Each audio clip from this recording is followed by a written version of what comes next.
It's gorgeous, and I wanted to spend the beginning of my weekend with you. I love this growing online community, and I absolutely love engaging with folks from around the globe. It's my hope that we can get together. I'm going to answer your questions live. I have a bank of questions lined up, and we have chickens. So as many of you know on the channel, hey Divine, how are you? I raise chickens. We have 7 chickens, even though we live in the city, which is why I call them my city chickens.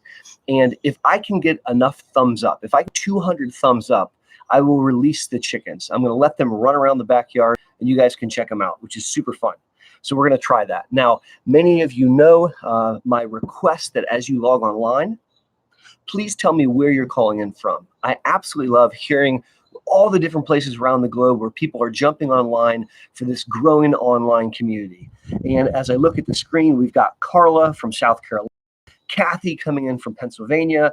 I've got Awi Ibi, I hope I said your name right, from Louisville, Kentucky. Sonia, of course, is from Oklahoma. I've got Candy on the line. Hello, Candy. Hello, Jolene from Pennsylvania. I've got Brenda. Howdy. Hello. Hi. This is awesome.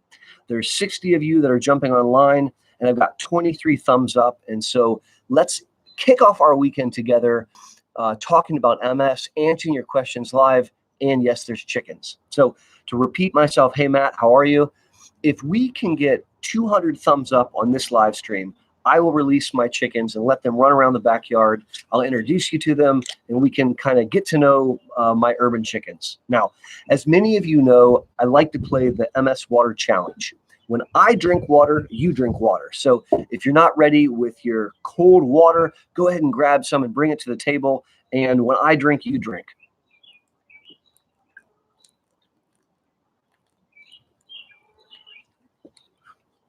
That's awesome.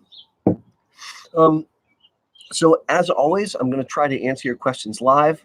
Many of you know that it's challenging for me to try to read the live stream and not get myself lost.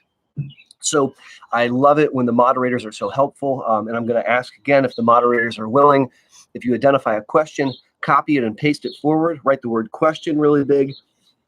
And then that way I can find a little bit easier in the live stream. I've got Liam C.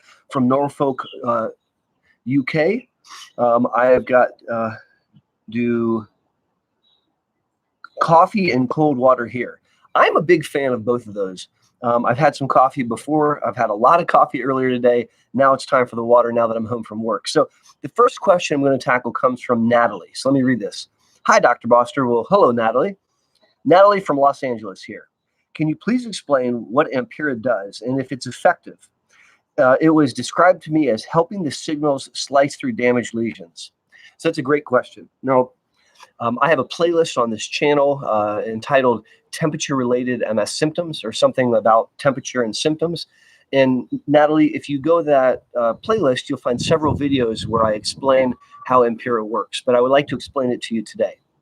So let's do that right now. When you have, and I'm going to use, let's see, I'll use this wire. So this is the wire for my microphone. So if you think of this wire as an axon, all right, so this is sending electrical signals in the brain, just like this wire is sending electrical signals. And just like this wire has a plastic coating on it, the wires in the brain, they don't have plastic, they have myelin that coats the outside of the nerve.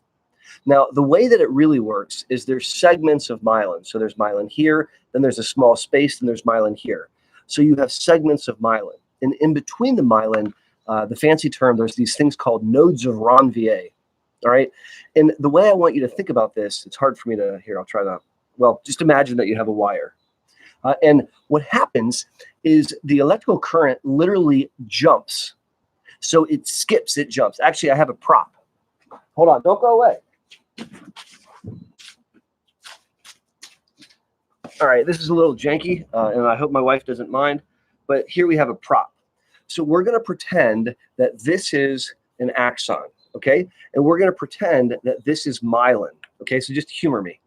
And when you want to send a message from here to here, the way it works in the normal axon or the normal nerve is information literally jumps like this. It's called saltatory conduction.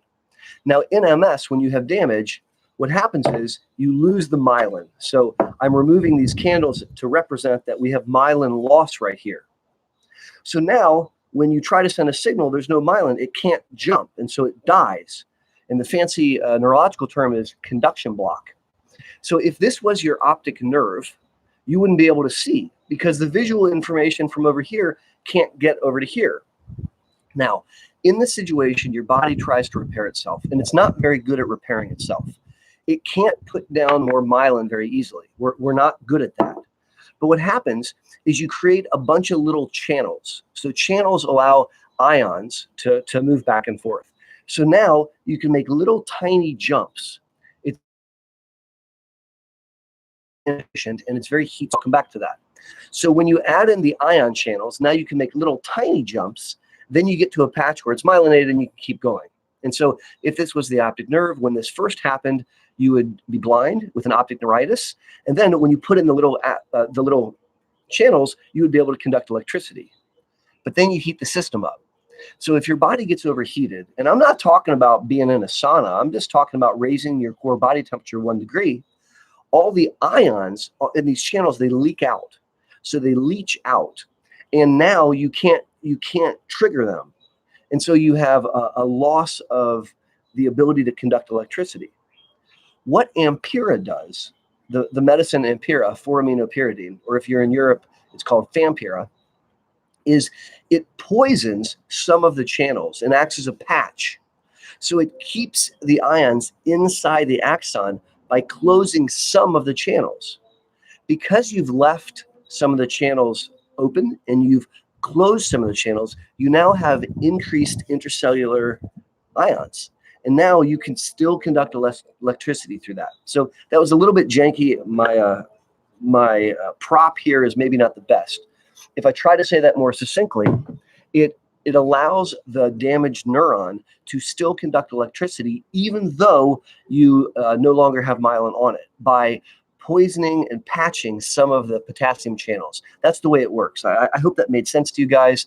I definitely explain it using drawings and pictures a little bit better in one of my videos. Now, only about a third or maybe about a third to a half of people with MS respond to Ampyra.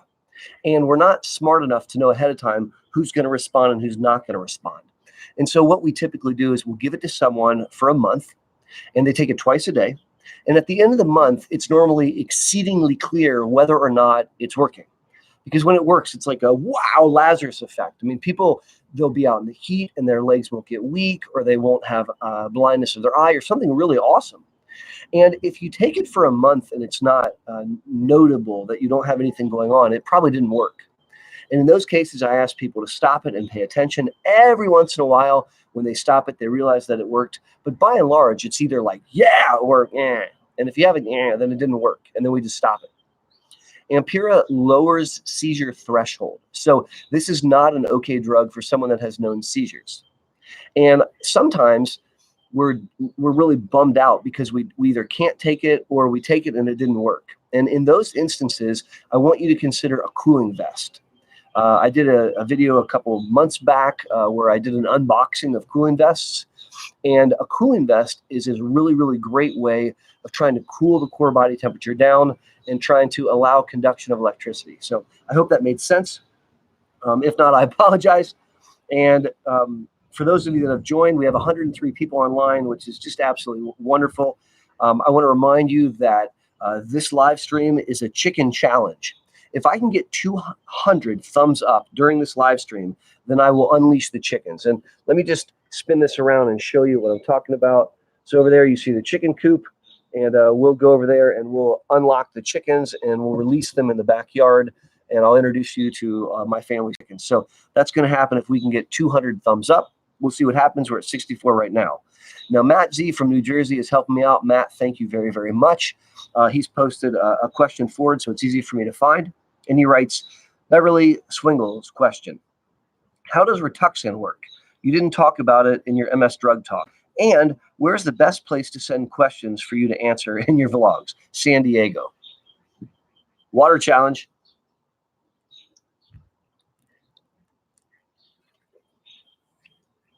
All right, so first questions first. How does Rituxan work? Well, in my video on how drugs work, I talk about a drug called Ocrevus or ocrelizumab. Ocrevus is a monoclonal antibody which targets B cells, and it kills the adult B cells. And in that video, I talk about how that works. Rituxan works exactly the same way, or I should say darn near exactly the same way. The subtle differences between the way that Rituxan and Ocrevus work are truly subtle. And for the purposes of this live stream, they quite literally accomplish the same goal. They kill adult B cells. So if you've read or learned or seen some of my videos on Ocrevus, the same mechanism of action applies to Rituxan. And just for the sake of discussing it here tonight, I'll give you my favorite analogy for how I explain how Ocrevus and Rituxan work. So it breaks down like this. I went to school in high school at a place called Gahanna Lincoln High School. There were 717 kids in my graduating class. And so if you take about 700 times 4, you appreciate that it was a really big high school. And we had different buildings, A, B, and C. And in my high school, back in the early 90s, there was a cultural phenomenon that when two young men were walking down the hall and they bumped into each other, there was only one way to take care of that dispute. They met at 3:30 behind B building and they beat the shit out of each other. They would fight. And I will admit to you that I attended one or two of these events. Now, one of the things that I noticed when I would attend these pugilistic matches of young bravado is that no young combatant showed up to battle without 6 of his closest buddies. So they didn't show up to fight behind B building at 3:30 without, their posse with them. And the friends really egged the guy on. Go ahead, whoop his butt. I got you. I'll hold your book bag. Go get him. And they would really get him riled up, or they would activate him. Now, this is a perfect analogy in my mind for how Rituxan and Ocrevus both work. If you think about the boy that's going to fight, that's the T cell. In MS, this T cell, if it gets activated, is going to attack your myelin. But the T cell is not capable of attacking the myelin without his friends, the B cells, getting him riled up. Now, the medical term is the B cell co-stimulates the T cell. But in the analogy, these are the boys that are telling him, go ahead, go do it. Now, what Ocrevus and what Rituxan both do is they murder the B cells. So it's like I killed all of the friends.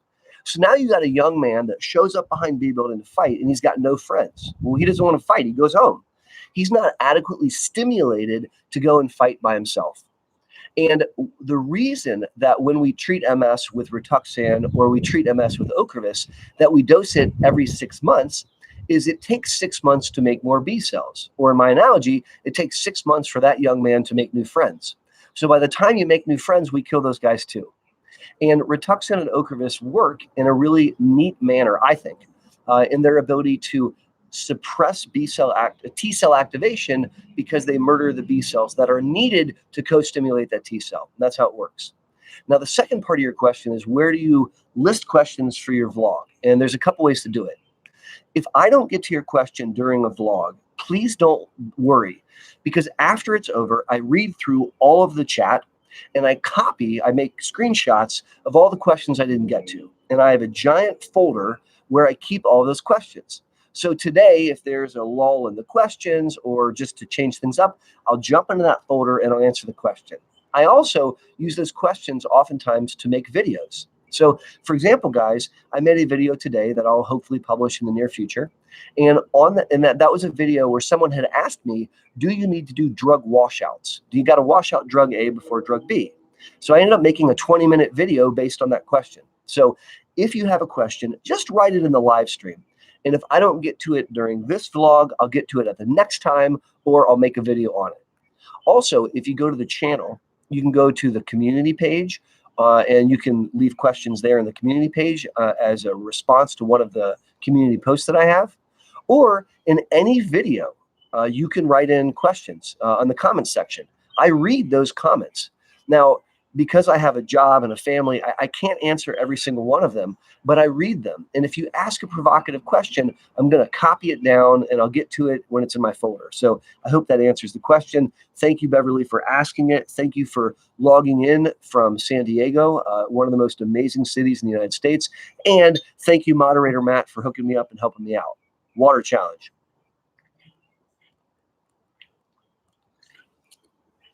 So There's 111 people on. We've got 96 thumbs up. If we can get to 200 thumbs up, I'm going to release the chickens. I'll take you guys over there. We'll open up the chicken coop, and I'll let the chickens run around the backyard, and you can check them out. I'll admit to you that I don't know all their names. Please don't tell my children because they've named them all, but I don't remember all their names. All right, so let's look for some other questions. So here's a question that Matt's put forward from Brenda Douglas. Have tried and failed on Copaxone, Tecfidera, Plegridy, Rebif, and Ocrevus. I am going to start Gilenya next week. How close is Gilenya to any of those chemically? So, Brenda, it's not remotely similar chemically to any of those. I have several videos on the channel about Gilenya, so you can do a search and find videos that I've posted on how Gilenya works, on the safety of Gilenya, several other videos that would help answer that question. And so please definitely check those out if you have thoughts about it later. Gilenya is an S1P1 receptor modulator, so that's a mouthful.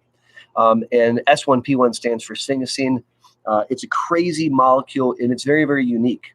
And up until last month, Gilenya was the only S1P1 receptor that was available. It was the only medicine of its class. I used to describe it as that weird vehicle that has two wheels in the front and one wheel in the back. It's not really a motorcycle or a tricycle. It's not really a car. It's kind of its own class of vehicle. And Gilenya is its own class of drug until last month. The manufacturers of Gilenya, Novartis, made a Gilenya Me Too product. They made a kind of a second generation Gilenya, which is called Sopanimod, or the trade name is Mayzent. And so there's now two S1P1 receptor modulators on the market. We're going to see several S1P1 receptor modulators come to fruition. There's a bunch of them. I've done some work on a drug called ponesimod. And so those all are in the same class, but right now there's only two. And to answer your question directly, it's chemically completely and utterly different from those drugs. So check out the video for more info on that. All right. So the next question comes from where? Here we are. So Anne McNabb writes in, if you are on a disease-modifying therapy, Gilenya, and there has been no visible disease progression in that 2 years, would you still consider going to a stronger DMT for better prevention possibility? So that's an outstanding question. And thank you for asking it. So just to summarize the question, if you're on a drug and nothing's going on, should you upgrade the drug to get something more out of the next drug? And that's really not a yes-no answer. First off, when we say there's no disease activity, I think we need to think very, very carefully about what we mean. Because sometimes we mean no attacks. So not having an attack is one of the 5 things that are necessary for me to consider a drug working. That's one, but there's 4 others. So what are they? So the next one is not failing the litmus test of life. Now think about this. I don't want to allow MS to interfere with your ability to live your life. I want you to be the most awesome you possible, Anne, despite having MS. And I don't want the disease to take that away from you. So failing the litmus test of life is when you pull away from doing stuff because of your condition. An example would be, I don't attend the kids' soccer practice anymore because I can't traverse the grassy field. It's just too challenging. Or I can't go have coffee with my girlfriend because I'll use up all my spoons and I'll be so exhausted that I'm not going to be able to be there for my family in the evening. These are examples of pulling away from the litmus test of life. Sometimes it's much more severe, like I can't work an 8-hour shift anymore, or I can't work nights anymore, or I'm no longer comfortable with the ability to drive. And if you're pulling away from life, if you're failing the litmus test of life, in my mind, that's not okay. And that means that it's worthwhile to have a conversation about if we need to do something different. So attack litmus test of life. This one is the MRI. And when we're looking at the MRI, I really want to look at, are there any new bright spots? Those are the T2 lesions. And I have lots of videos on my channel where I explain how MRIs work. I have an entire video about bright spots, so please check that out. But we also want to look and see if there's any enlarged bright spots, if there's any enhancing spots. if we're collecting new dark spots, new black holes. And we want to look at brain volume, whether or not the brain is shrinking too fast. So we have to really look at the MRI. The MRI is looking kind of behind the scenes or under the hood. And I like to use the analogy of a car. So I have a car, and once a year I'm supposed to take it to the dealership to have it looked over. Not because there's a problem with the car, just because sometimes things can go awry with the car and you don't notice it clinically. I'm not aware there's a problem. And so sometimes the mechanic will call me and will say, hey, Dr. B, you got your car here and your brake pads are really, really thin, so we're going to replace them. To which I would say, well, gosh, I didn't notice that there was a problem with the brake pads. And he'd say, yeah, exactly. And I don't want you to notice it. So I'm going to switch them out before you have a problem while driving. Okay. And so this is an example of using a tool, in this case, a mechanic, to look under the hood. And that's what we do with an MRI, is we're looking under the hood. So what are the other things? Another thing that I would be very concerned about is if your neurological exam is changing. If you're developing new numbness, if you're developing worsening gait, if you're developing new weakness, these are suggestions that you have active disease, and it would be rational to discuss if things aren't working out with your current drug. The fifth one is if the safety or tolerability of the drug is no longer acceptable. Now, Gilenya is a very well-tolerated drug, but for example, rarely people can have a bronchitis with Gilenya, or they can have breathing problems with Gilenya, or they can have frequent headaches with Gilenya, or they can have elevated blood pressure with Gilenya. So, or they could have elevated liver enzymes. So let's pretend that you're loving life, you're not having attacks, you're not failing a litmus test of life, your MRI is stable, your exam's stable, but your liver enzymes are through the roof, or you're having headaches every day. We might need to change drug. So my first comment is that when you say that everything is going well, I really challenge what that means. I want to make darn sure that we're not just thinking about attack yes or no, because I think that's a very narrow-minded view of doing well. That's the first comment.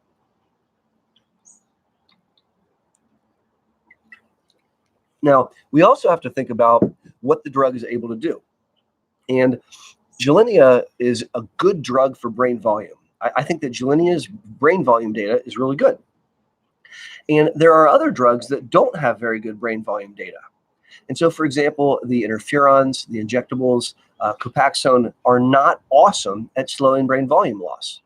And so if you are on one of those drugs and you are concerned about your brain volume, we have to admit to ourselves that that drug is not capable, of slowing brain volume loss the way that we'd like.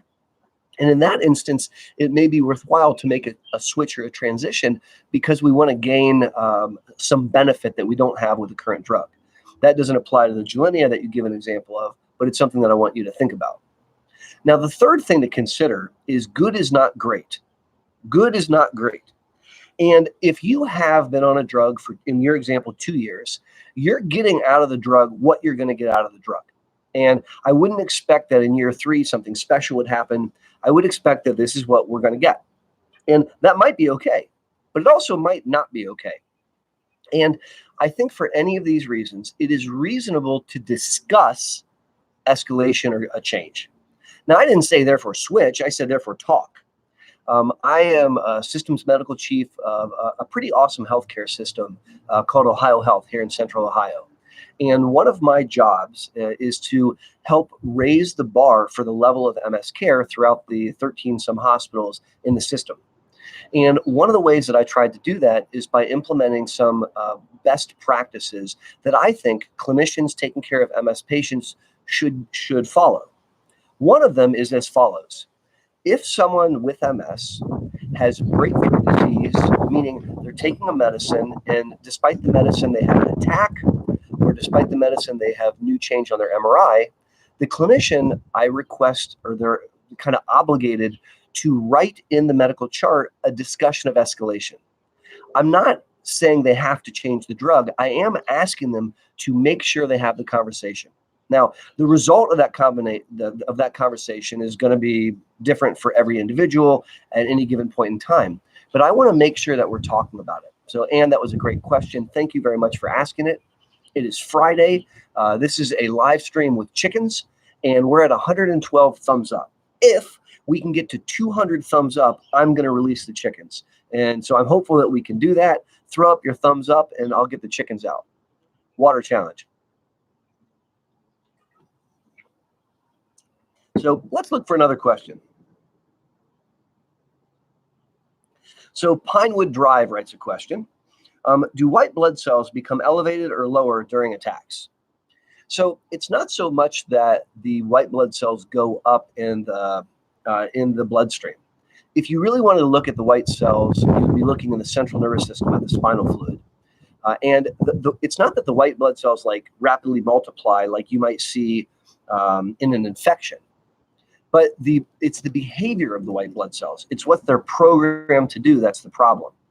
Now, speaking more generally, not about an attack, but just about someone with MS, if you do a lumbar puncture and you look at the white blood cell count, it can be normal or it can be mildly elevated. So a spinal fluid with someone who has a meningitis or a central nervous system infection, particularly a bacterial infection, is going to have a really, really high white count. Someone with MS may have a mildly elevated white count. Typically, it's less than 50, but that's not unique to an attack. I do want to tell you guys about something super duper cool, and that's called neurofilament light chain. And I'm going to write that word down so neurofilament light chain. So I just wrote it down there in case the word's a little bit weird. Neurofilament light chain. And neurofilament light chain is almost prime time, and it's going to change everything. I just got to present at a CME at a big national meeting, the CMSC meeting. This was 2 weeks ago, I think. And I got to speak about neurofilament light chain, which is really, really fun. So neurofilament light chain is, again, we're going to go back to that axon. So when MS damages an axon, we think of an axon as like a wire. When MS damages the axon and busts it up, the stuff inside the axon kind of spill out into the surrounding tissue. And there are different chains. So there's a heavy chain and a medium chain and a light chain. So neurofilament light chain is one of the contents of an axon. And when you damage the axon for any reason, but also in the setting of MS, you spill that out. And it will get picked up in the spinal fluid and it'll get picked up in the bloodstream. And so we now know through really, really awesome research that months leading up to an attack, neurofilament light chain will elevate in the bloodstream. In some studies, 9 months prior to an attack, we'll start to see the neurofilament light chain rise. This is awesome because it's a leading biomarker. It's a biomarker that would tell us, hey, watch out, there's an attack coming. And that might allow us to do something to intervene before there's damage. And that would, or at least before there's damage that manifests clinically. Neurofilament light chain is elevated in MS. It's elevated during inflammation in MS. It's elevated during attacks in MS. And it goes down, it drops down to normal when you give people disease-modifying therapies. So I'll use Limtrada as an example, although I could use any of the drugs to make this point. But I think with Limtrada, it was really remarkable that when they studied neurofilament light chain and they put people on Limtrada as compared to Rebif, the people on Rebif, it went down, but on Limtrada, it went down all the way to normal. And it stayed that way for 8 years. And I think that speaks to a measure of efficacy of drug. And it also opens a window for us to be able to assess drug response. And so whereas the white blood cell count doesn't go up in the setting of an attack, neurofilament light chain absolutely does. Now, unfortunately, neurofilament light chain is not currently available through like a lab test that you send commercially. It's only available in research. There's a couple centers around the country. A buddy of mine in Michigan and another buddy of mine in Colorado have the machines. They can start to do this work. But I really think it's just going to be a few years at most before it's prime time and we can draw some blood, send it to a lab, get the neurofilament light chain back. And I imagine, depending on cost, that we might do this every 3 months. And it may become more helpful and hopefully less expensive than getting an MRI. So I am very, very excited about this new technology. Now, there's 129 people online. Thank you. I love this village. I came home from work and I wanted to spend time with you guys. And so it is so really, really cool that there's so many people that have jumped online from all over the universe. There's also 135 thumbs up. And I've told you that If you guys can give me 200 thumbs up, then we're going to release the chickens. And just for fun, and I'm going to risk mucking everything up, I'm going to bring the camera over to the chicken coop. So I've got my laptop and I've got this tripod and it's a little bit crazy, but let's try it anyways. And here is the chicken coop. And here are the chickens. And they're behind this closed door. And in order to open the door, we need to get 200 thumbs up. So those are the chickens. So now let me try to get all this stuff set back up without dropping anything. I am not a videographer. This stuff is still really challenging for me to do. Okay, we're back. So let's look for another question.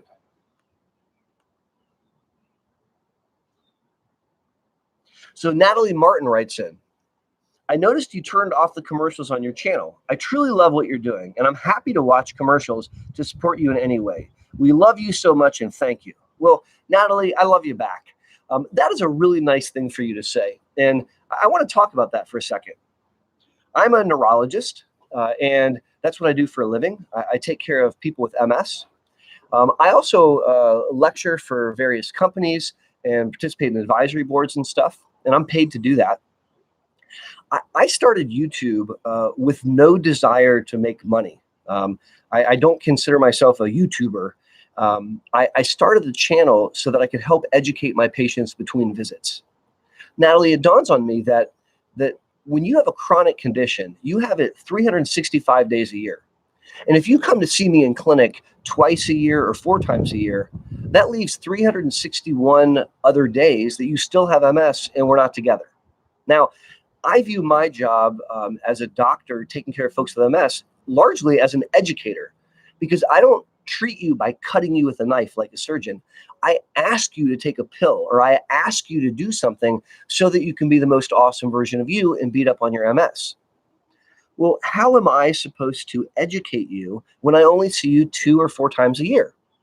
Think about it this way. I'm a student of chess. And if I tried to teach you how to play chess and we met for half an hour every 3 months, you would stink at chess. You wouldn't be very good. We wouldn't have enough instructional time for you to really up your chess game.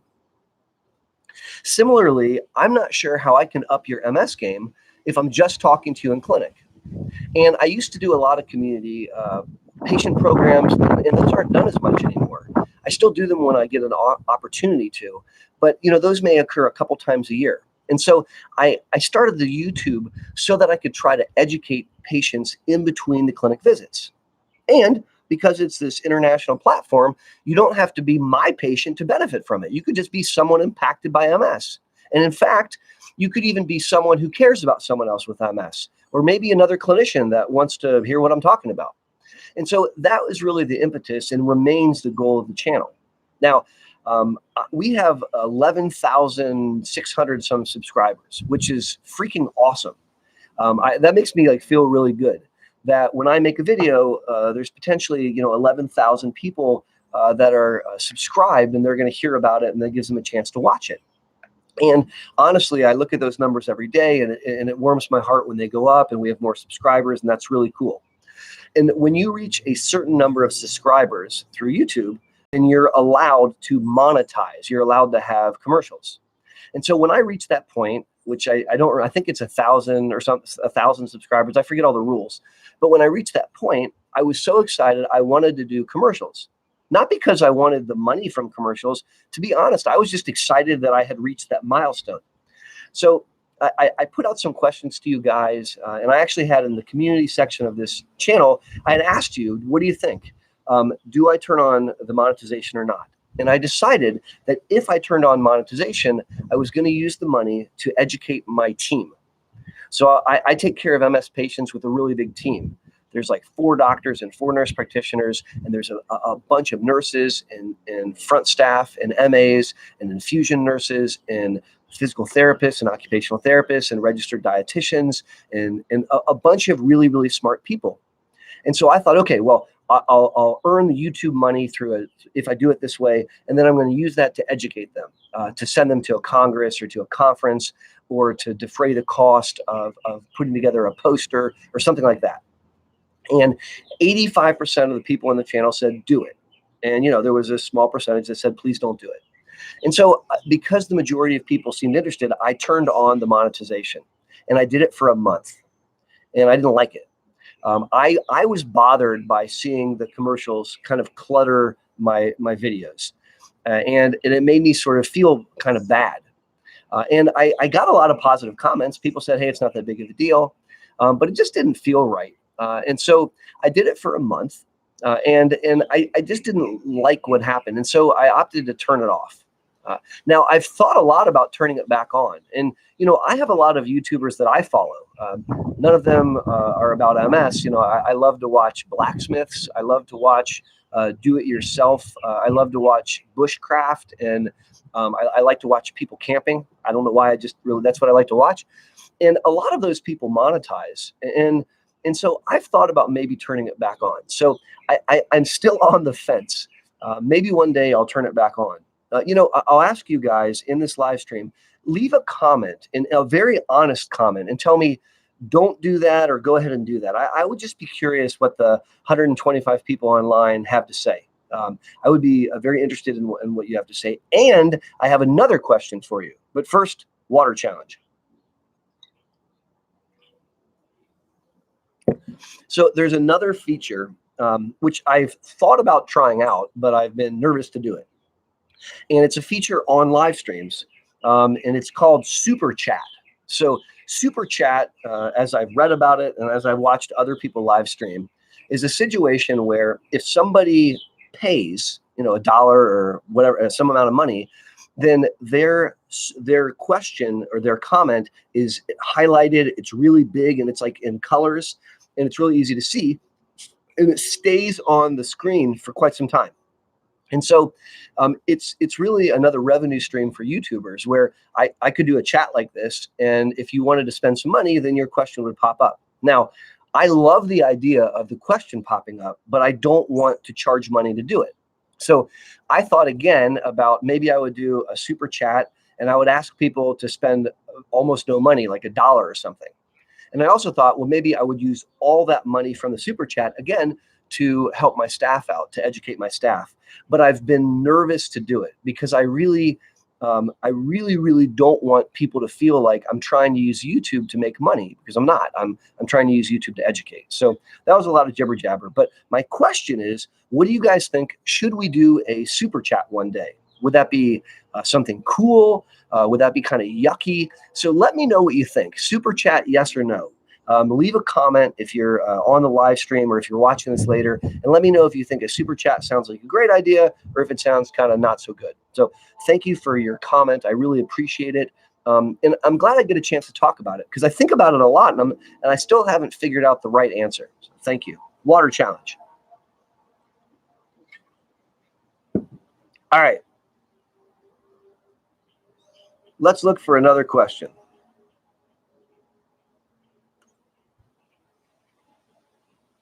I want to make sure that I haven't scrolled past any. I really appreciate Matt. We got to give Matt a thumbs up. We have to give AJ's HR a thumbs up.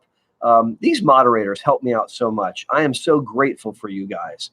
I'm scrolling so that I don't miss any questions here.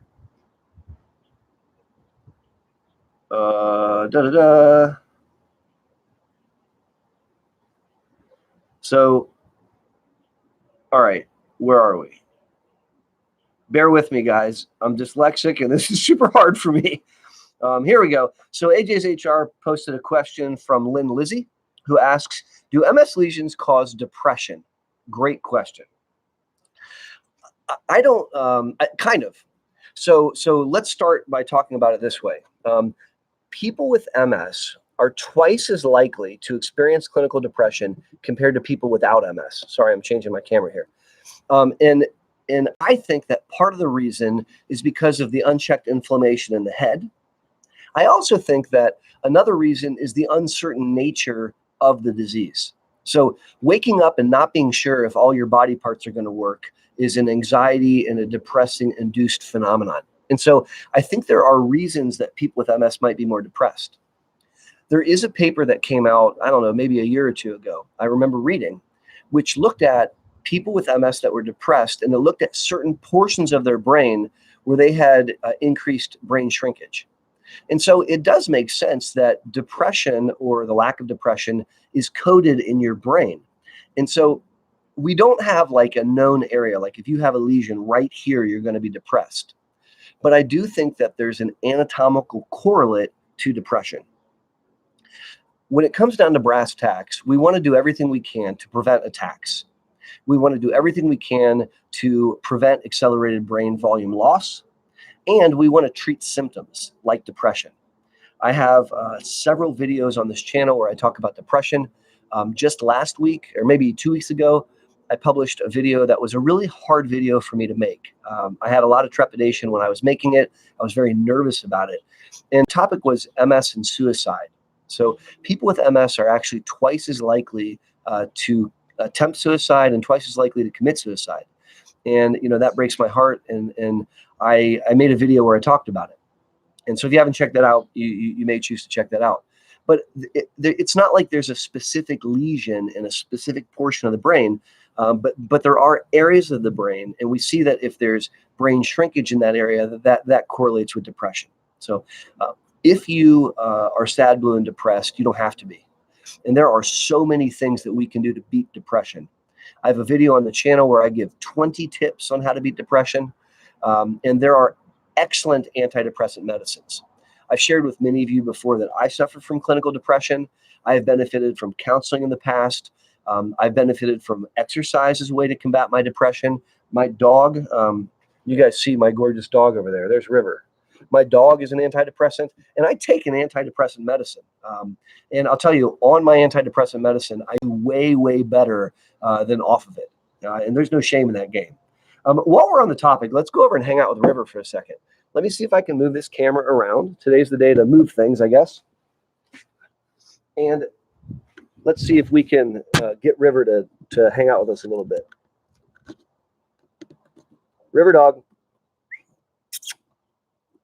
Hi. There's a bunch of people on the internet that want to say hi to you. Come here. Come here, baby girl. You're so cute.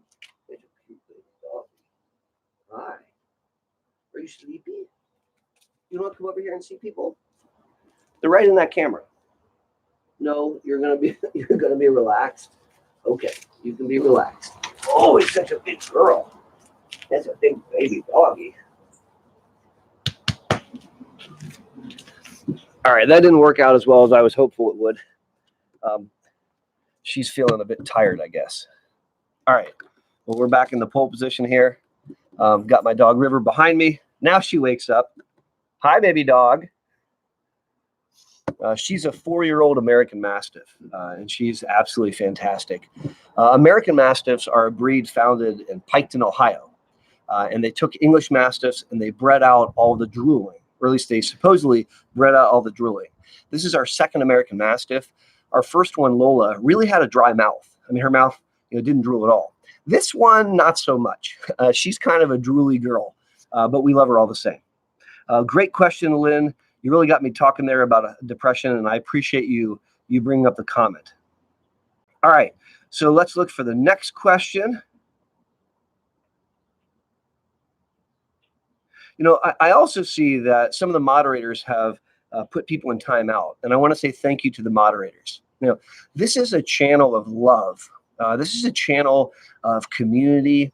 It's a channel of coming together, and there's no space on this channel for negativity. If you write a negative comment, I delete it and I don't post it, in my videos. And I request that you leave negative comments out of the chat. And so I appreciate the moderators kind of moderating and making sure that we keep this a positive environment. People, if they feel the need to be negative, they can do that somewhere else. So the next question comes from Chanel. Asks, how do I know if I should start treatment?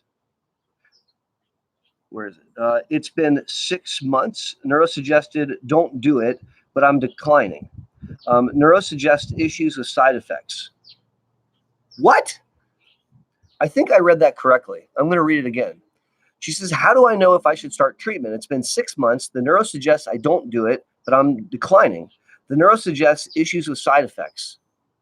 Wow. Chanel, I'm talking directly to you right now. Get a different neurologist. Fire your neurologist and go find someone who's good. That is freaking insane to me. I am so hurt that a neurologist would tell someone with MS diagnosis not to take a therapy. That's crap that used to happen in the very early 90s when we just got our first medicines and we weren't sure what to do with them. There is so much data out there. The worst time pathologically in MS is the first 5 years. That is when we need to hit this disease the hardest. I implore you to seek out someone who is going to offer you treatment. Now, if you haven't been diagnosed with MS, obviously you're not going to take an MS treatment. But golly gee whiz, you need to be on a therapy. And if you notice you're declining, that's because of brain damage. Chanel, I can't give that back to you. We have to prevent it ahead of time. So please, please, please seek out someone that is going to be a better partner in your care and going to treat you. Wow. I am super glad that you're on this chat. I am super glad that you asked that question. And I really hope that you appreciate my answer. But do yourself and your family the biggest favor you'll ever do them. And try to be 4 for 4 in your fight against MS. 4 for 4 in your fight against MS means take a medicine and make sure it's working. Don't smoke cigarettes. Pay attention to diet and supplement levels of vitamin D if they're low, and exercise is part of your lifestyle. That's what I need you to do to be the most awesome you possible. I am very, very sad that there's some Yahoo neurologist out there that is instructing patients not to take a therapy. Wow. All right, I gotta drink and wash that out. Woo! Okay, let's find a different question. Now, there's 143 of you online, so that's really, really cool. And there's 152 thumbs up. And if we can get 48 more thumbs up, if we can get to 200 thumbs up, then I'm going to release the chickens. So I'm really hopeful that we get there. So AJ's HR says, turn on the monetization. All right, well, I appreciate you voting. And I'm really looking forward to reading all the comments in the live stream. You know, as soon as the live stream ends, I typically read through all the comments because I can't catch them all during the chat, and I love to hear the discussion. One of the things that I think is most awesome, there my dog just left, one of the things that's most awesome is when you guys talk amongst yourselves. It is so cool for me to see the community interacting. So I will definitely get there. All right. Let's look for another question, guys. AJ's HR writes something really nice. She says, please visit the channel, go over to the community page, list any questions missed today. Yep, absolutely. All right, I think we're actually caught up with questions. And so I'm going to jump into questions that I keep in a folder. Let's do some about disease-modifying therapies. So here's a great question that I was asked the other day, and I'm going to read it to you. The question is from David Downey. So David wrote in and said, hello from Philadelphia. Great city, David. I was there for the AAN just last month. My wife and I took a vacation there a couple years ago, and we saw the Mutter Museum. And if any of you have a chance to visit Philadelphia, and you can go to the Mutter Museum and see medical oddities, it's really, really cool. So David's question is, I have congestive heart failure. Is it safe to use disease-modifying therapies? And the answer is yes. So having congestive heart failure isn't a contraindication to taking MS medicines. We might have to be very selective about which ones we pick, but there's 18 different options, and many of them have no effect on cardiac tissue. And so I think that it would not be a problem. If you're getting an infusion and there's a lot of fluid, it could affect the heart. But even that is mitigatable. So I don't think this creates a barrier to David taking a disease-modifying therapy. Let's ask another one. So this question came from Jennifer Crookshank. So Jennifer wrote in, good morning, doc. Jennifer from Atlanta. Atlanta is another city that I adore. Do you have an opinion about the studies of Simvastatin as part of MS? So that's a cool question. And Jennifer, I want to tell you a story about when I was a resident. So you guys know you go to undergraduate, then you go to medical school, and then you go to residency in neurology, then you do a fellowship in MS, and then you get a job. So I'm talking about during residency. And during residency, there was a paper that came out that suggested that in the mouse model of MS, so you can give mice a condition that kind of mimics MS, and then you can study mice. It's called the EAE model of MS.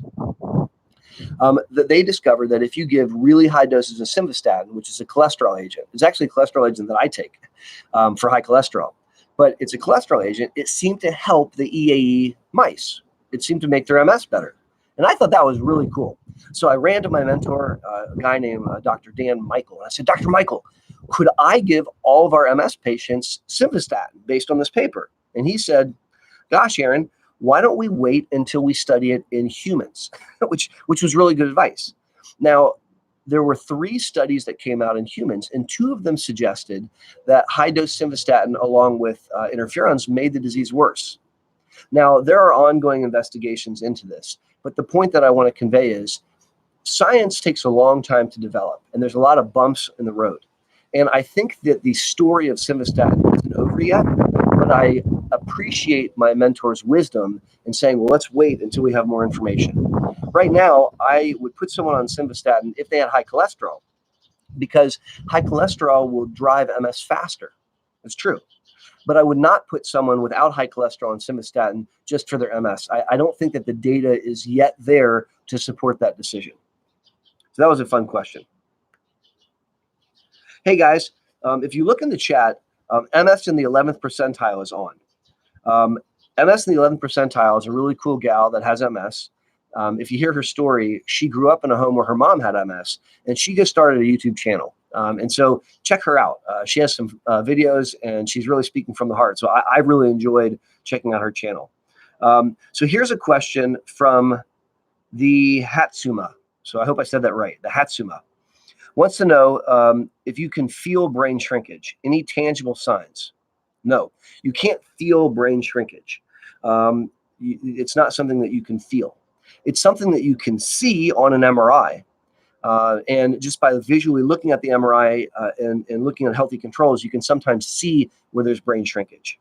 And the way that we do that is we have an idea of how plump the brain should be, say in your 30s, and we can see a brain that looks shrunken more like you're 60.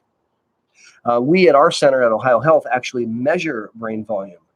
We do that using a special program called NeuroQuant.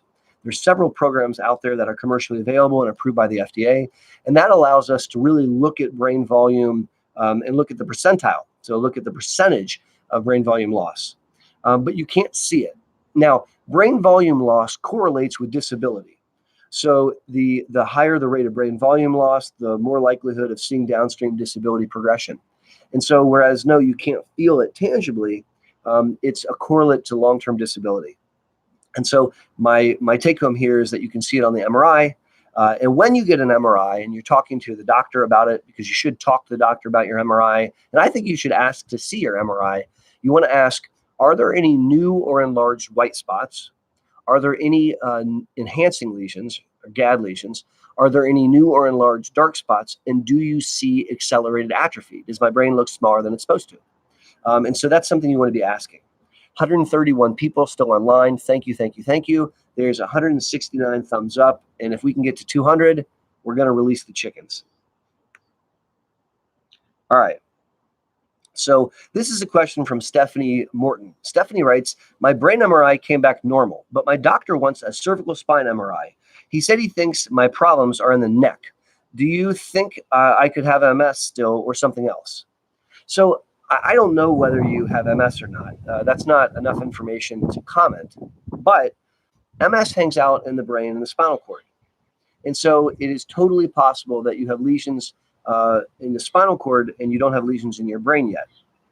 And what the neurologist probably did was a neurological examination. And the neuro exam allows us to localize. So when we have you touch your nose and do this kind of stuff and track the finger, we're actually testing portions of your brain and spinal cord.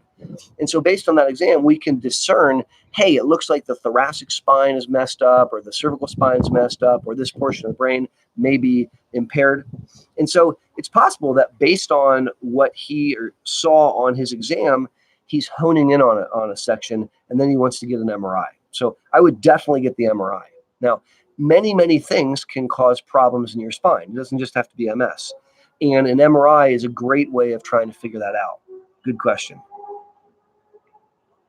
All right, I'm scrolling through, looking for some other questions.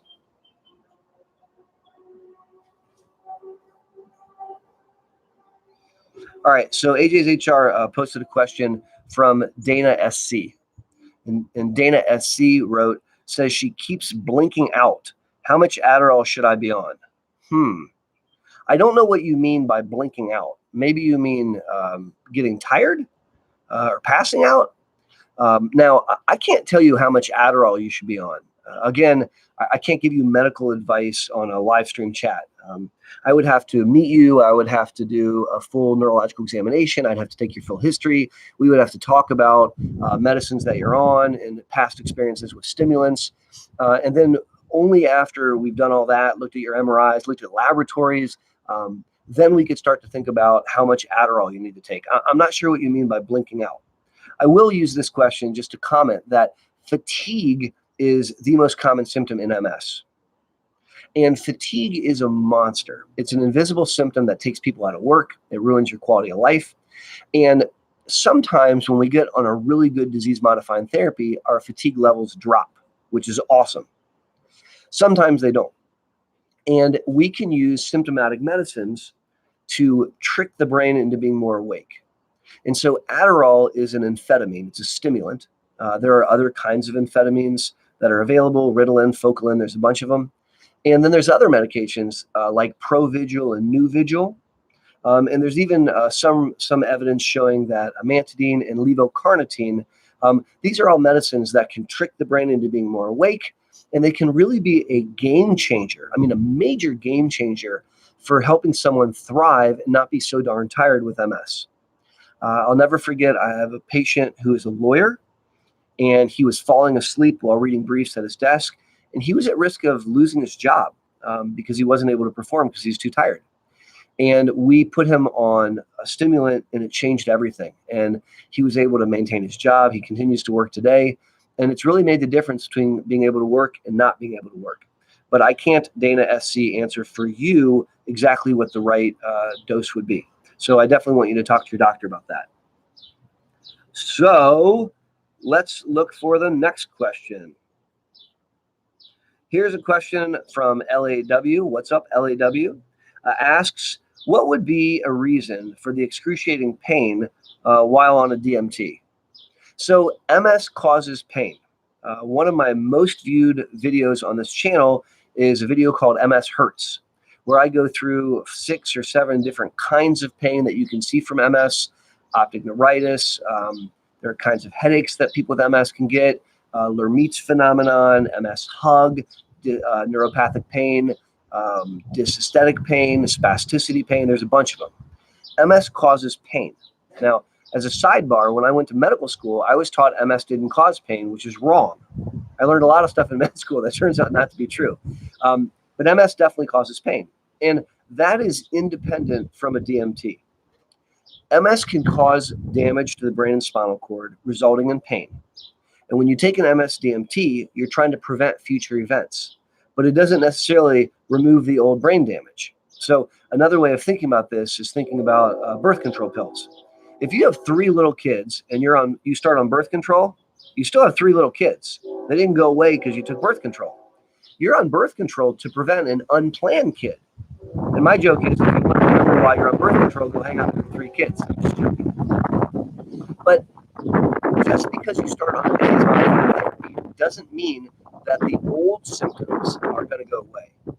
And there's 2 points I want to make about that. Point number 1 is you got to treat those pain symptoms. You have to treat the symptoms that are plaguing you.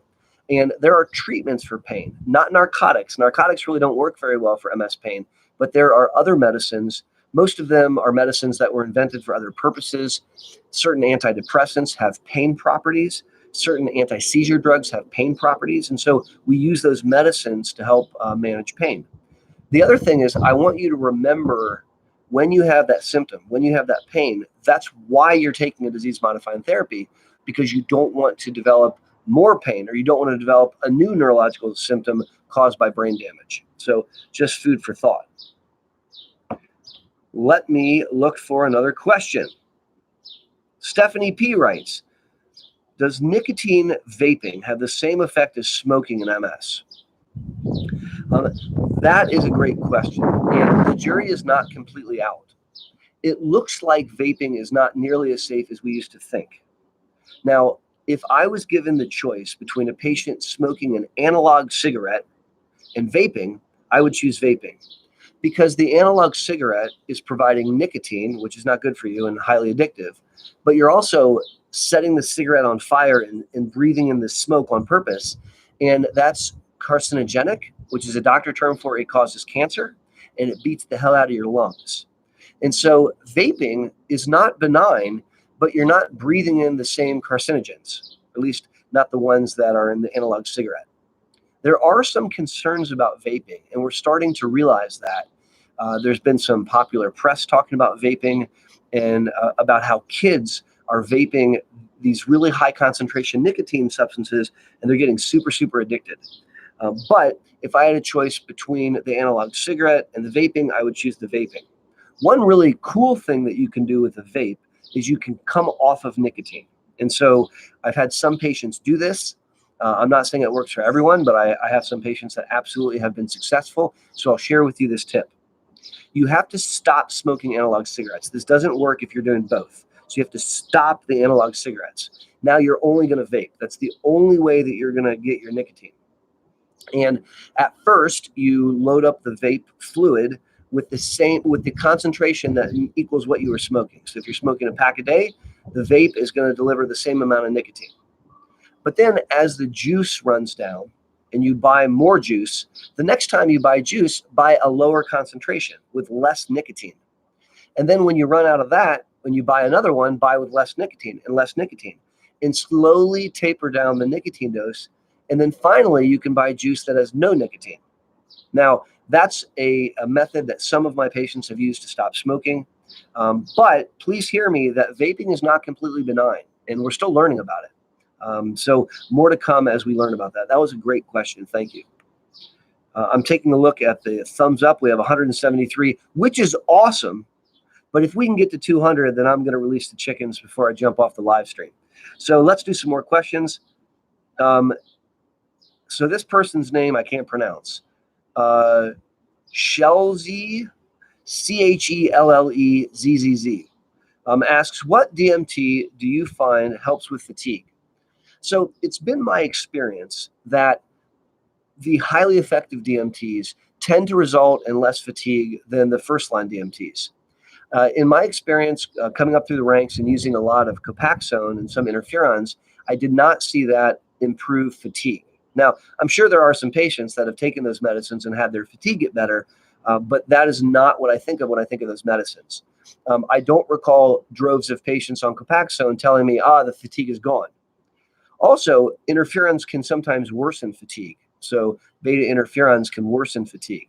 But some of the newer medicines, not all of them and not with every patient, but some of them, we get them on the right drug and gosh darn it, the fatigue goes away. I would tell you that I've seen it the most with the monoclonal antibodies, with Tysabri and with alemtuzumab, and to a lesser extent with ocrelizumab.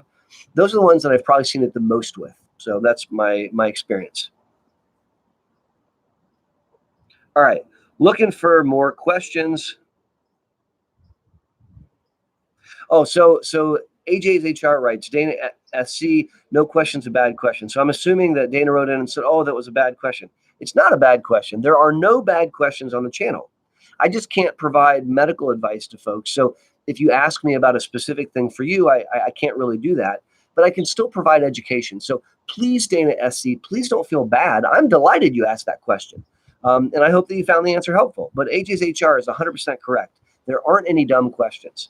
There are sometimes rude questions, but there aren't any dumb questions. Just remember that I can't diagnose you or treat you via the internet. And so we have to make sure that the questions, to the best of our ability, are generalizable, not about a specific situation, but more generalizable so that everyone can benefit and learn. All right.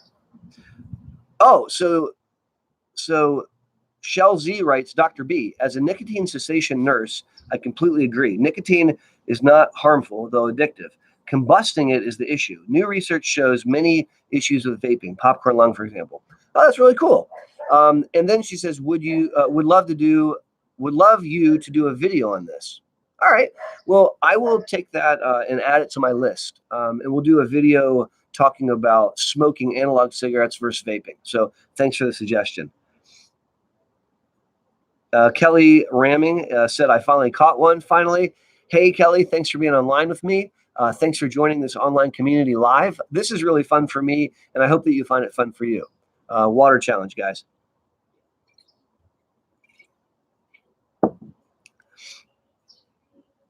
So Divine Misery, one of the longtime viewers on this channel, who is a great contributor to this channel. You guys should read her comments. She really provides a tremendous amount of thought and wisdom in her comments. She writes in a question: does coffee in a French press help fatigue?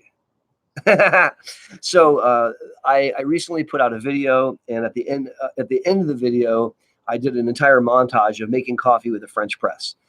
It was a video on decoding the JC virus antibody test, and at the end, there's like a 2-minute clip where I poured coffee and I made coffee. And believe it or not, it took me hours to make that 2-minute clip. It was the first time that I tried to sync up the video really with the music. And it was really hard for me to do. So I also love drinking a French press. And very commonly, when I'm doing morning live streams, you guys will see me with my giant French press. A French press is an awesome way to make coffee. It's really strong the way I like it. And I think that a French press is a great way to combat fatigue. That's what I use it for. All right, we're trying to get the chickens. We've got 180 thumbs up. We're not there yet, folks. We need 20 more thumbs up, and then we're going to get the chickens out. All right, Fat to Matt is online. Matt, what's up, my man? I hope you're doing well, and I hope your family's doing well. And he says, yeah, French press. So let me jump and grab some other questions. I've got some questions that I've saved, and I'm going to open up a different folder. So let's open up a folder about MS symptoms. So here's a question from, this name is Lakina. No, it's Lacynda Biggers. And so I butchered your first name, and I'm really, really sorry. My husband says he wants to know how to combat losing balance. What can be done to gain better balance? So I have a playlist on my channel where I have several videos on balance. And so I would ask your husband to check out those videos. And in one of the videos, I actually give exercises for how to improve balance. Balance is oftentimes affected in MS. And you can retrain balance. There's no pill for balance. You can't swallow a balance pill and then have better balance. But you can retrain balance with neurophysical therapy. And that's what I talk about in one of those videos. But go to the playlist on the channel and scroll down the playlist, and you'll see one that says balance. Click that playlist, and I got a bunch of videos on there where I talk about balance. So Scott Henson wants you to talk about heat and worsening symptoms. And so heat, we talked about this in the beginning of the live stream today, can impact MS because it heats up your core body temperature. Just being outside in the summer can heat up your core body temperature, and it can short circuit parts of your brain and spinal cord that have been damaged from MS, and it can cause what's called a pseudo attack or a pseudo exacerbation. So for example, someone had suffered an optic neuritis and they went blind, and then they got their vision back. But if you look structurally at the optic nerve, it's been damaged. It doesn't work at 100%. Maybe it works at like 80%. And when you overheat the system because that person went on a long run and they got really overheated and hot, it'll short circuit again. One of the ways that I try to explain that is to use another analogy of an extension cord. So here, I'm going to grab an extension cord. Don't go away, guys. I'm just grabbing an extension cord. This is not necessary, but it's fun because I happen to have one outside. So we have an extension cord.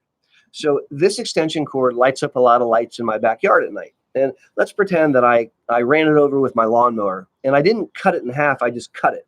So now the extension cord has a cut in it. It doesn't work as well. And so instead of admitting to my wife that I ruined an extension cord, I just do what a guy would do, and I duct tape it up. So now I've got duct tape on the extension cord. And the extension cord works, but it doesn't work at 100%. Maybe it works at 90%. And so when I plug one light into the extension cord, it's fine. When I plug all the lights in the extension cord, it short circuits because it's been damaged and I overloaded the capacity of the extension cord. That's your spinal cord. That's what I'm talking about with heat sensitivity and MS. I hope that helps you understand. As I mentioned earlier, I have a playlist on my channel where I talk about heat-related symptoms and cold-related symptoms, so temperature-related stuff. So you can definitely find a lot more information on the channel if you have other questions. There's 188 thumbs up. We are so close to releasing the chickens. We just need a couple more thumbs up. So if you haven't given a thumbs up yet, if one of the moderators could explain how you do it, I think you have to actually exit the chat, click a thumbs up in the bottom, and then jump back into the chat. Oh, we're at 190, so I should get a drum roll going. 10 more, and we're going to release the chickens. Water challenge. All right. Claire, let's see, AJ's HR. Oh, AJ's HR says no, that doesn't count. So putting a thumbs up in the chat doesn't count. I'm talking about the thumbs up for the video, for the live stream video. Let's do another question. This one is from none other than Divine Misery. And she writes, a palliative care provider would like an explanation on severe swelling in MS in the legs. Can it turn into cellulitis, and why does it happen? Can this be explained by MS or unknown or a mimic? So that's a really great question. So people with MS can have swollen legs, and I'm going to try to find this video about it while I'm doing the live stream. I'm not very good at that, so let me see if I can. Wish me luck here. And the reason I bring that up is I made a video on leg swelling, which answers that exact question, Divine. So if you haven't seen that yet, I want you to see it. So let me try to find it really quickly, and I'll throw that up for you, and then I'll give you a quick explanation. But I want to find this link for you. So give me a second. Swelling.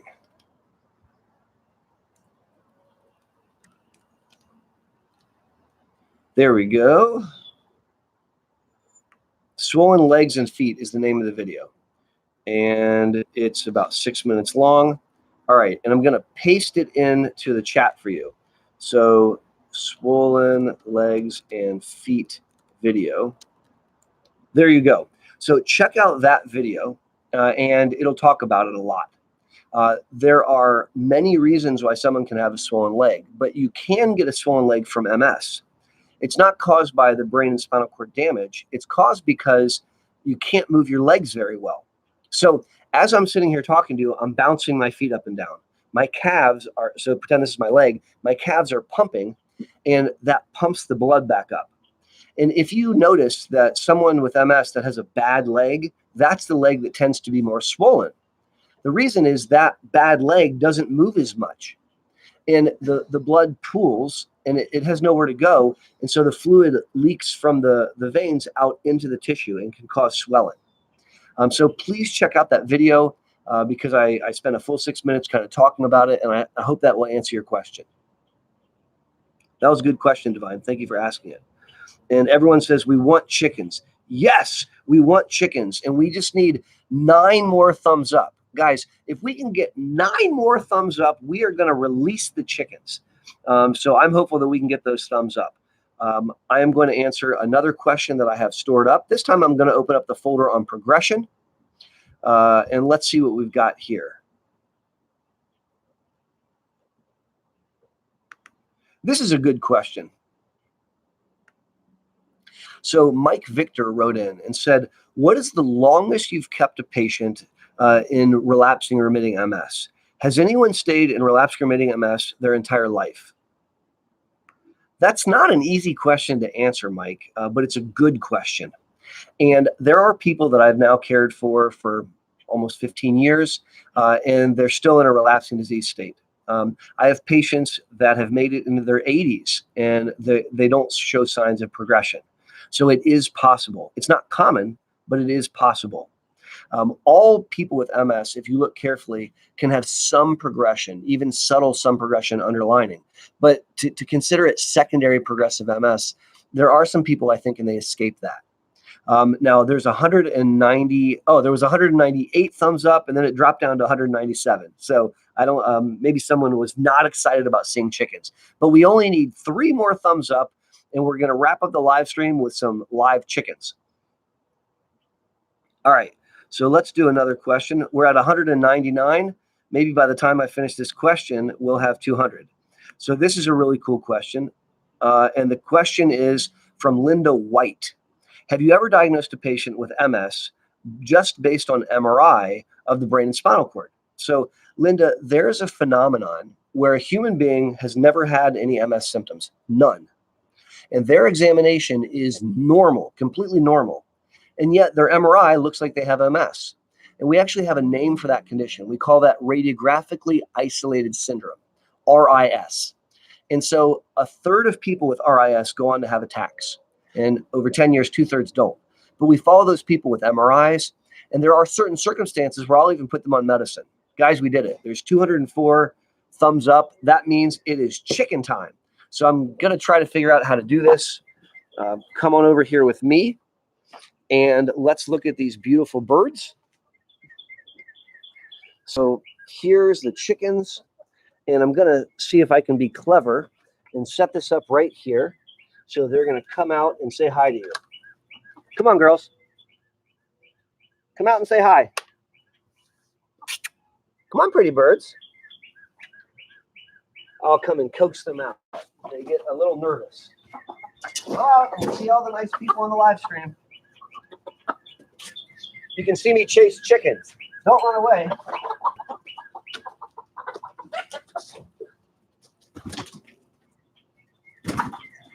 They are not wanting to come out.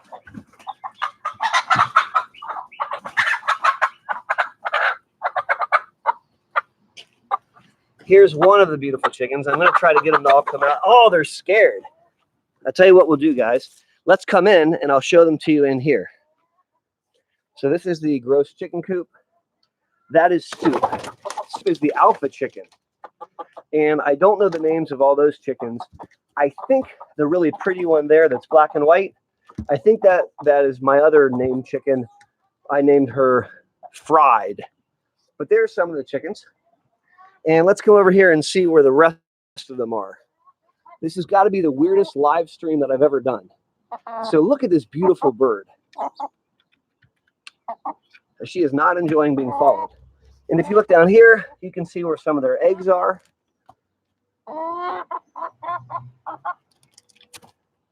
I want to try to get them to come out in the yard. There we go. All right, well, I'll leave that open. And hopefully they're going to come out into the yard. Right now, I think I scared the heck out of them. And they're all kind of hanging out over there on top of one of their coops. They did not like me bothering them. But we're going to leave the door open. I'm going to answer another question or two. And if the chickens come out, I'm going to bring the camera over there. This might be the weirdest live stream that I've ever tried to do. We're not done yet. I've got the door to the chicken coop wide open. And actually, let's see if we can turn this around so you can see behind me. If there's too much movement on the camera, guys, I'm really sorry. I'm a neurologist, not a videographer. But this way we can keep an eye on the door. And if you see chickens coming out, holler at me and I'll turn around and we can check them out together. that was kind of fun. Hopefully it wasn't too crazy, and hopefully you guys get to see them a little bit. Let's answer another question while I'm waiting. Hopefully those girls calm down and they'll come back out. So this time let's answer a question about steroids and relapses. Here's a solid question from Julie Jo Raymond. So Julie Jo Raymond writes in and asks, why gestational diabetes is a problem with steroids? I was 21 years ago. So when you give someone high-dose steroids, there's a couple risks that you want to be thinking about, Julie. And one of them is if you have diabetes, taking steroids shoots your sugars up through the roof. And if you've had gestational diabetes, there's a risk that steroids will also make your sugar go up. And so I screen all women and ask them if they've had diabetes or gestational diabetes. If you've had gestational diabetes, it doesn't mean that you're not allowed to have steroids. It just means that we probably want to watch your sugars. And if it goes up during the steroids, then we're going to want to treat that by giving you some insulin. Not forever, just during the course of the steroids. So hopefully that question helps. Okay, the chickens have not come out yet, and you guys were so awesome. I promised you chickens. I'm just going to leave the door open. So I did a recent video that I just published, and I talked about 10 reasons why you should see a therapist. So that's one of the most recent videos on this channel. And if you haven't checked that out, please consider checking it out. And Gift Boutique, who's a wonderful viewer, a longtime viewer, wrote in and said, unrelated question, who is the black and white painting behind you? So all of the paintings that I show you in that video, you guys see the chickens behind me? All of those paintings were done by my late grandfather, Irv Levy. The gold paintings were done by a close personal friend of mine, Ben Bigelow. But the vast majority of the paintings there that you see, including the black and white one that she's referring to, are from my grandfather. And when he passed, I was gifted many of his paintings, which are some of my most prized possessions. I never thought that I would have his paintings in my house. I grew up spending a tremendous amount of time with my grandfather and grandmother at their house, and I think about those paintings very, very fondly. And so I wanted to include them in that video as a way of sharing with you a little bit about my life and me. All right, I'm going to wrap up here because my battery on my computer is almost dead, but check it out, y'all. I got a chicken cam going on. And I have a great idea. Please stay on the line and don't jump off. I'm going to go get something that'll make the chickens go nuts. Hold on one second. Please don't go away.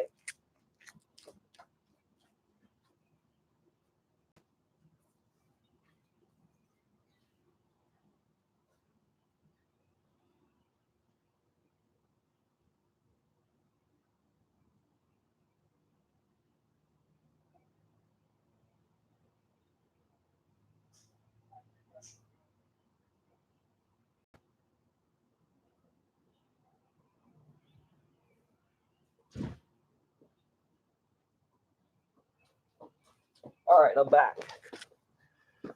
I've got some berries. And the chickens really, I think they like berries.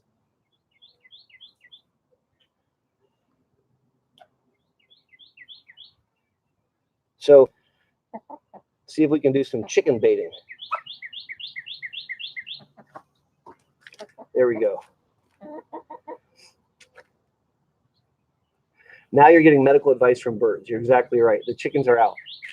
So I'm going to let that run for a little bit so you can watch the chickens eating. They are really, really fun birds. You know, we have had chickens now for a couple of years, and we started getting chickens because we really wanted to know where our eggs came from, and we were interested in where our food came from. And we get about 7 fresh eggs a day. But it's really fun having chickens in the backyard. They're kind of mesmerizing. It's sort of fun just to kind of watch them walk around. All